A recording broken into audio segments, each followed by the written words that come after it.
Oko benga kango nini mamu? Mankenena. Mankenena, tubobu. Tubobu nde mbisi wana. Mankenena nde oya mike. Na lingala pesa na kombo. Na lingala babenga kango. Mama Alianza mankenena na lingala nini? Ndongo, soki ndongo. Ndongeza oyo mususu wana swa. Osekeza na kombo te. Eza kombo. Mama oyo azalaki awo. Yata! Mankenena na lingala ezani. Mankenena na lingala ezani. Ezaka makene. Sekeza na kombo toyebi te. Ou bien biso nde toyebi yango te.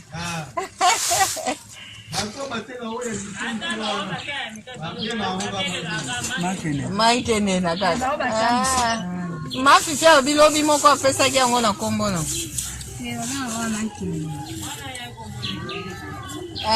Na français on dirait ezaka na kombo boye. Na français ezaka na kombo.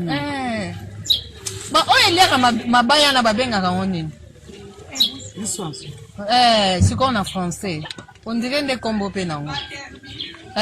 On dirait kombo nango kozala termite si je ne me trompe pas. Kombo nango pe ndenge na lobi eza bongo na français hein. On confirme hein. Ma Marie on confirme ndenge na lobi na français eza bongo. Na français. Bosi botuna mungala. Bolo bezalaka te eske basi batuna mungala. Sikoyo baluba pe babengi oyo. Mamu, sikoyo bosekisi ngai na chiluba tubobo. Bongo ebukani na lingala sikoyo ezanga kombo. Kaka mbisa kokauka. Bino baluba bobengi yango tubobo. Tubobo. Tubobo kaka. Ça va, maman?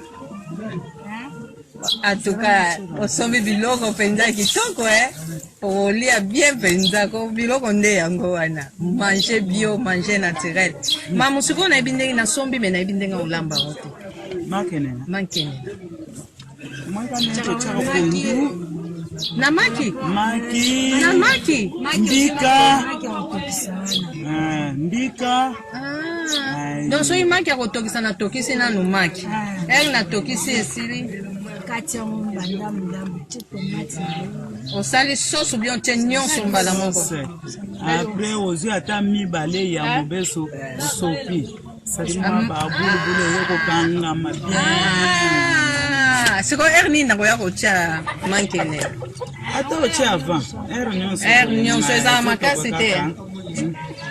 Yango kandenge tozoli yango boye soki ekoti mwa mai na kamwa mwana kati nde kitoko na ata boye tozoli yango okoli yango mpe mobesu boye kandenge tozoli yama boye vraiment bainsecte ezalaka mpenza nécessaire na nzoto ememelaka biso baprotéine makasi antuka toyebaka te kolia kitoko nde yango oyo dindon poso nzoka wana eza kufa voila ya bolia kitoko bosonge kolia bio naza na nganda mamu baindike nga ndenge kolambela swa na sombi bokomona mpe barecette mosusu ya baswa nayeba swa yango mpe ezaka gu nini me nalia yango mankenena bolimbisa nga bolimbisi bandeko nyonso oyo bayebi chiluba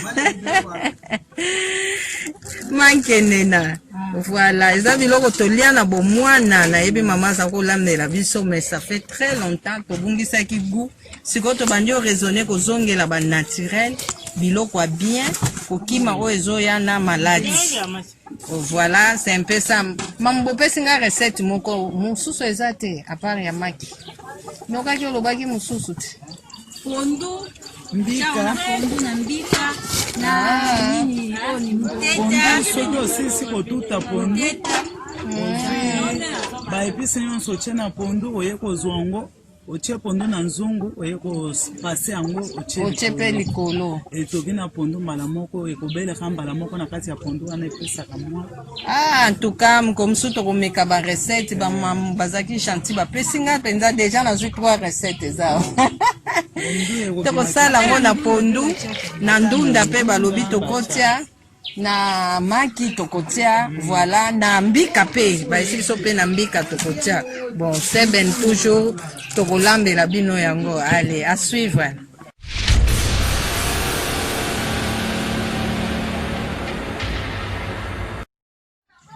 Émission Moseka Yamalewa moderne pesi bino banso mbote. Émission Moseka de Malewa moderne vous dit bonjour. Tokolamba lelo tozoko kende kolamba mankenena. Mankenena ezali moko ya ba tumwa ba insecte na biso moko toliaka na mboka mingi eza na bandeko na biso ya Kasai. Mena Kinshasa awa ezali toliaka ngo biso nyonso.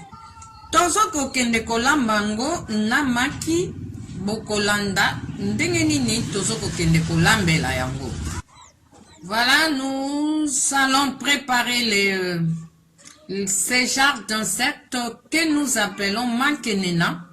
En français, bon, je sais pas trop, mais c'est une de variétés de termites que nous mangeons chez nous.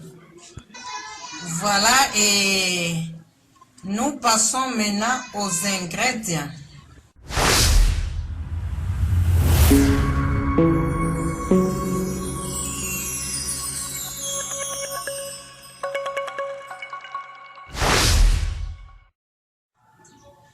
Voilà. Pour les ingrédients, nous avons besoin de mankenena. Nous avons besoin de mankenena. Et les insectes souvent vraiment consommés dans Kasai. Et les loto sepeli comme melabino et lubu nango. Et zakalolenge bela kolambela. Lelo tozoko lambango na maki ndenge na lakisaki. Voilà. Mankenena yango yo. Et tozana besoin ya matungulu yango yo. Tozana besoin ya tomate yango yo. Maki tozana besoin maki na biso mibale tokisaki et tokaboli yango. Tozape besoin na liki moko totiki ya mubesu. Bokotala kaka lolenge tozokende kosalela. Voilà, et oyo sikoyo tozana besoin pe ya mungwa, mwandambo wa mungwa, et awa nandaku bafana pilipili na ndenga mukete, et to kateli bango mwa pilipili oyo emonanaki na possession na biso, eza ese kauka, to kati, to sangisela bango. Voilà, et to bosanite, to bozala sous besoin na mafuta, oyo tokolambela elubu na biso. Voilà, et c'est tout pour les ingrédients.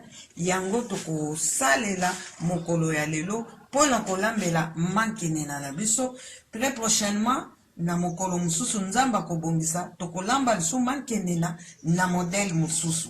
Donc ba nutritionniste na biso nde bayebi malamu bakopesaka biso ba avantage oyo na ba bienfait nyonso eza na mankenena. Mais pona biso tozakaka kolamba.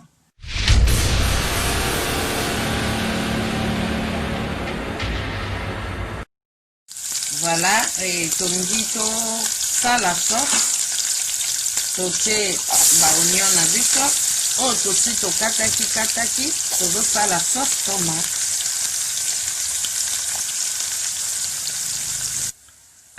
Tobakisi tomate na biso, tolambela kango na tomate fraîche, tomate ya mbuma, mais vu que tomate ango awa emonani te, tosaleli kaka oyo ekokaki komonana. Donc tosaleli ya linzanza ya kopo, metango yo ozosala somba tomate ya mbuma. Parce que tosale lubu pote tolingi tolia sikoyo tomato emonani yango wana. Voilà, tokei kaka na lolenge oyo.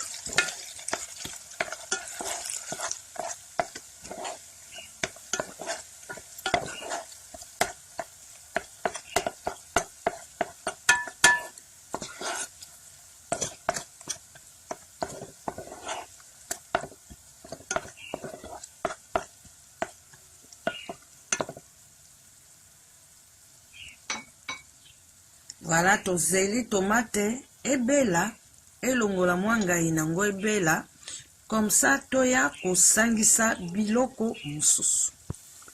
E boye tokei kobakisa mai tomoni tomate ebeli. Lolenge tobakisi mai tokei na kofinika mufinuku likolo ya nzungu totikeli yango tan etoka po toya kobakisa biloko. Voilà, tofungoli nzungu na biso, tomoni sauce etoki bien, et boye tozoko bakisa liki ya mubesu.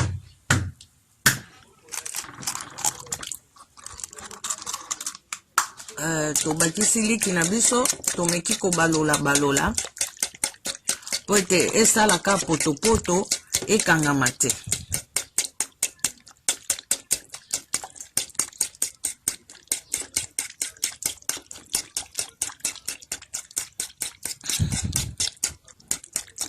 Voilà, totiki nano etoka.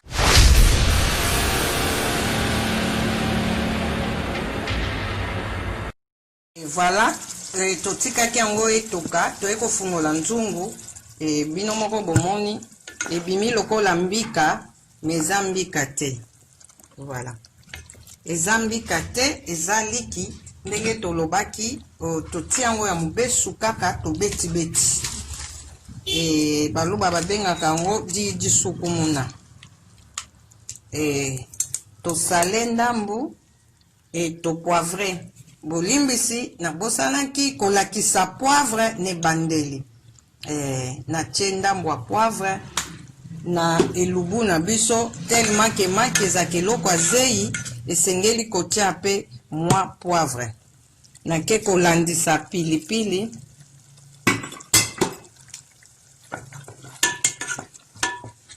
Nalandisi mwa pilipili na bafana pilipili bazalaka na ndako oyo. Voilà. Ndenge na te boye na ke donc yo koki pe kobakisa okoki kotia na yo lisusu ndembi, okoki kotia na yo céleri, okoki kobakisa bepisi ndenge olingeli. Oyo nyonso sepeli na ndenge no poireau tia kaka feuille laurier tia ai tia. Voilà, tosokolaki mankenena, tokei kobakisa mankenena na biso. Mankenene se sokwa maki, et voilà, tokei kobakisa mankenena.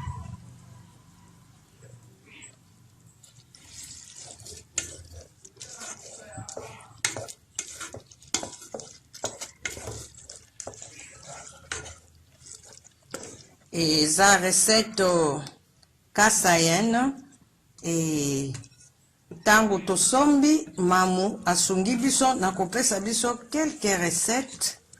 Voilà, biso pe tozaka na biso ba malewa tokokaka na biso nyonso.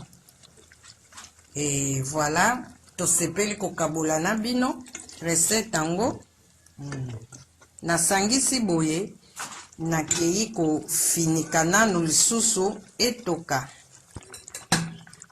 Il faut totika mankenena etoka parce que ezaka pe mwa makasi mokie totikela ngo tangu nzungu etoka bongo toya kobakisa maki oyo tosi totokisaki pe tokati.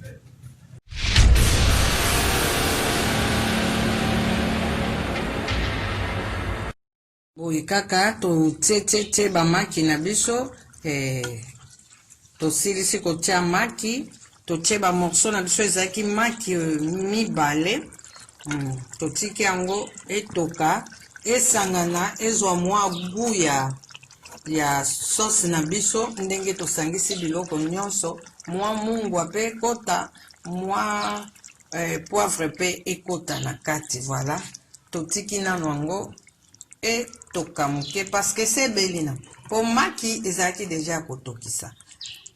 Voilà, tout à l'heure.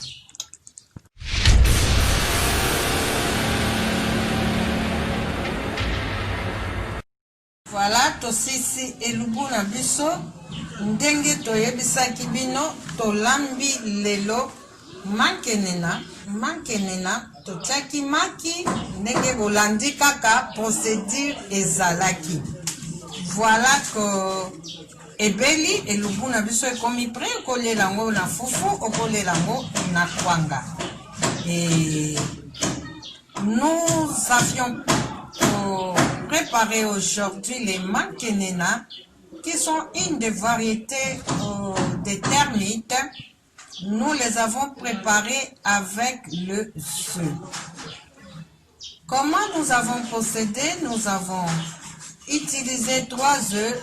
Les 2 œufs étaient bouillis et nous avons divisé au milieu. Et un œuf nous a servi à faire l'œuf brouillé. Nous avons fait la sauce tomate, nous avons rallongé avec de l'eau. Et dans la sauce, nous avons versé notre œuf cru que nous avons mélangé à l'intérieur pour faire l'œuf brouillé. Et de là, nous avons ajouté tout ce que nous avions, tel que mankenena, du sel, les piments, poivre, et voilà. Et c'est tout, c'est tout. Et vers la fin, vers vraiment la fin de la cuisson, nous avons ajouté les œufs bouillis. Et voilà, c'est tout. Et notre recette est prête. Voilà. Et topesi bino botondi ndenge bolandi recette na biso ya mokolo ya lelo. Et tobandi ete sepelisi bino, likez, partagez, commentez. Et vous s'abonnez na chaîne na biso ya Malewa Moderne. Bo finesika ya ngonga pote soki eloko asike ezali bozanga yango te. Voilà, nous vous disons merci beaucoup parce que nous vous aimons beaucoup et nous vous disons au revoir et à la prochaine.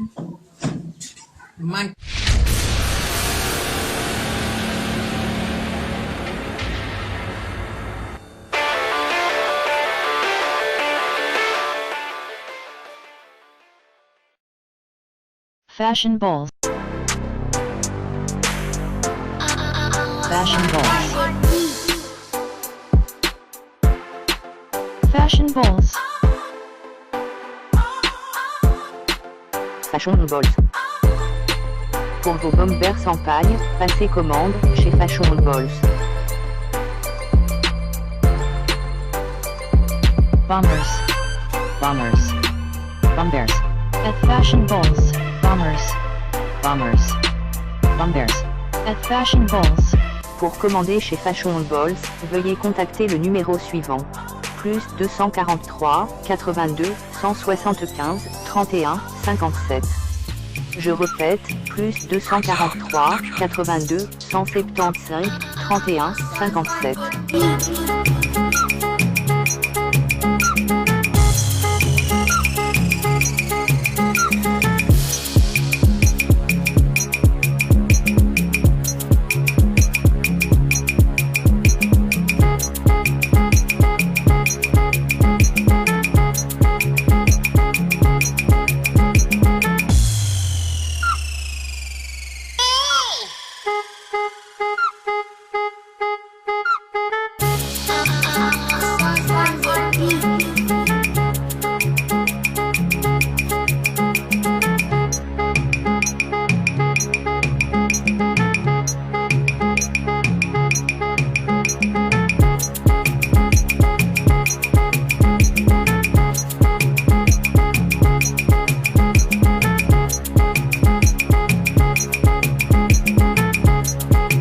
Fashion balls.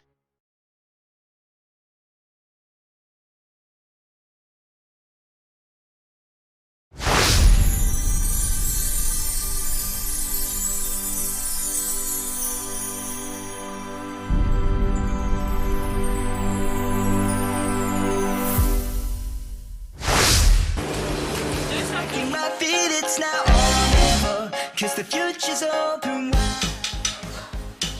Très heureux de vous retrouver, très nombreux, le fidèle qui mène l'émission Monseigneur de Malewa Moderne.